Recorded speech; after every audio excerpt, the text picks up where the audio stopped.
Chers amis, après-demain, 25 mars, ce sera la solennité de l'Annonciation du Seigneur. Un ange est porteur d'une annonce, celle que Dieu va se faire homme, qu'il va s'incarner. L'archange Gabriel, vous savez, va relayer une nouvelle inouïe qui va changer à jamais la face du monde. Une annonce, donc. Or, il se trouve que l'Église, qui aime beaucoup la compagnie des anges, mais n'a pas beaucoup de pouvoir sur eux, a dû trouver un moyen plus ordinaire d'annoncer, d'inviter, de faire savoir. Les cloches. Oh, pas juste une petite clochette comme celle-ci, mais bien sûr les cloches de nos églises, de nos chapelles, de nos cathédrales, qui regardent notre monde avec un peu de perspective, à l'ombre de nos clochers, et qui distribuent finalement largement à tous, sans discrimination, leurs harmonies aux alentours.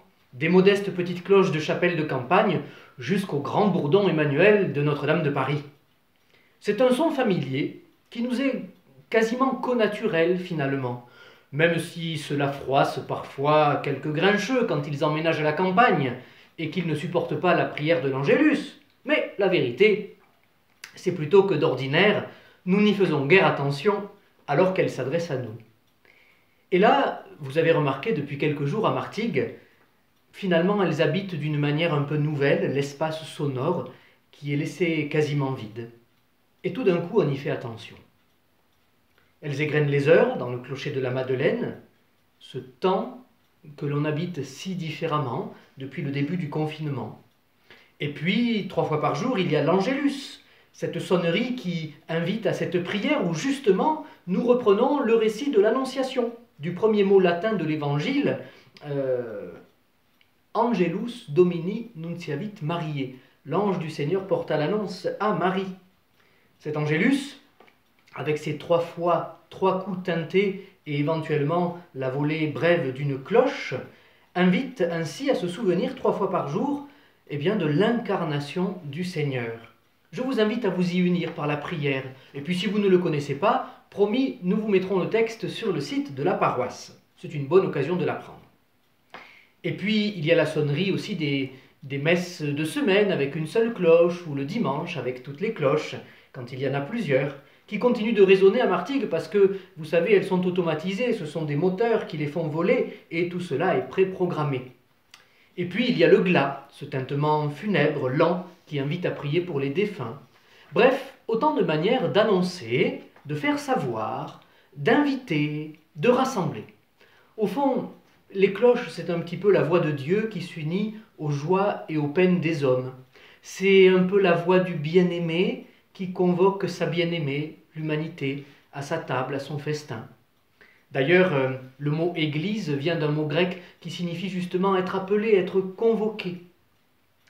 Et puis, c'est encore les cloches, la voix de la bien-aimée, l'Église, l'humanité, qui acclame son Sauveur, qui acclame son Seigneur. Vous savez, dans un psaume, il est dit « Sonnez pour notre Dieu, sonnez !» Voilà, que vos musiques l'annoncent. Alors à Martigues, nos clochers sont assez chichement pourvus, étrangement, mais c'est sans doute les aléas de l'histoire. À la grande église de Jonquière, une seule petite cloche. 2 à la Madeleine, mais une seule qui peut sonner à la volée. 3 petites cloches à Ferrières. Une seule à l'Annonciade, mais qui a été oubliée à la Restauration, elle n'est toujours pas raccordée. Une petite cloche toute neuve, pour le coup à Notre-Dame de Miséricorde, une aussi à Croix-Sainte, une également à Saint-Pierre qui a été fraîchement remise en service et qui donne une âme au village. Il y en a également 2 à Saint-Julien, mais qui sont hélas muettes depuis trop longtemps.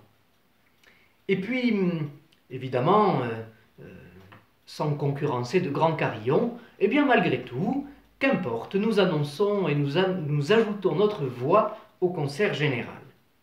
Évidemment, nous pourrons toujours envisager, dans des temps meilleurs, de doter notre ville d'un patrimoine campanaire quand même digne d'elle. Mais, dans les circonstances que nous traversons, 2 sonneries spéciales sont amenées à retentir dans les jours qui viennent. D'abord, chaque soir, depuis hier, à 20 h, je tinterai les 2 cloches de la Madeleine au moment, vous savez, où nous sortons à nos fenêtres pour applaudir les soignants, pour encourager tous ceux qui, plus largement, nous aident, les chauffeurs, le personnel des magasins, les ambulances, les pompiers, les forces de l'ordre, etc. Et puis, c'est la manière que l'Église a aussi, je me disais cela hier soir, de s'associer à ce merci. C'est aussi un signe de sa prière pour ceux qui souffrent, ceux qui se battent, quelle que soit leur mission. Ensuite, de manière spéciale, ce mercredi 25 mars, solennité de l'Annonciation du Seigneur, donc, une grande sonnerie générale de 10 minutes à toute volée, de toutes les cloches possibles, retentira partout en France et à Martigues aussi. Nous verrons comment faire pour que ce soit possible. Ce jour-là, en fait, ce sont les évêques de France qui nous invitent à ce geste. Je vous dis ce qu'ils nous demandent de vivre. Elles sonneront, nous disent-ils, non pour appeler les fidèles à se rendre dans les églises, mais pour manifester notre fraternité et notre espoir commun. Elles sonneront comme elles ont sonné aux grandes heures de notre histoire, la libération par exemple. En réponse à ce signe d'espoir, nous invitons tous ceux qui le voudront à allumer des bougies à toutes leurs fenêtres. Ce geste, qui est de tradition dans la ville de Lyon, est un signe d'espérance qui transcende les convictions particulières, celui de la lumière qui brille dans les ténèbres.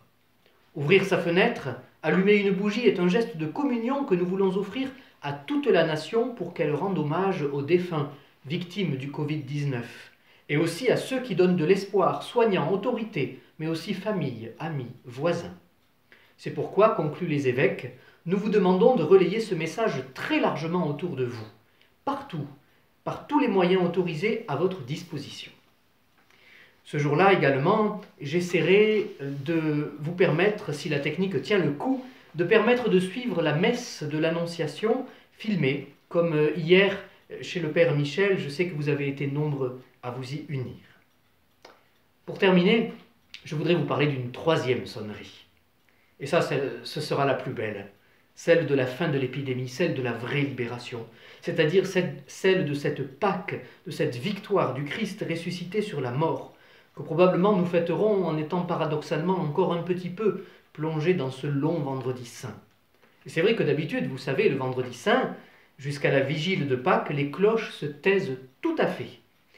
Et elles sont parfois simplement remplacées par ces sinistres claquoirs.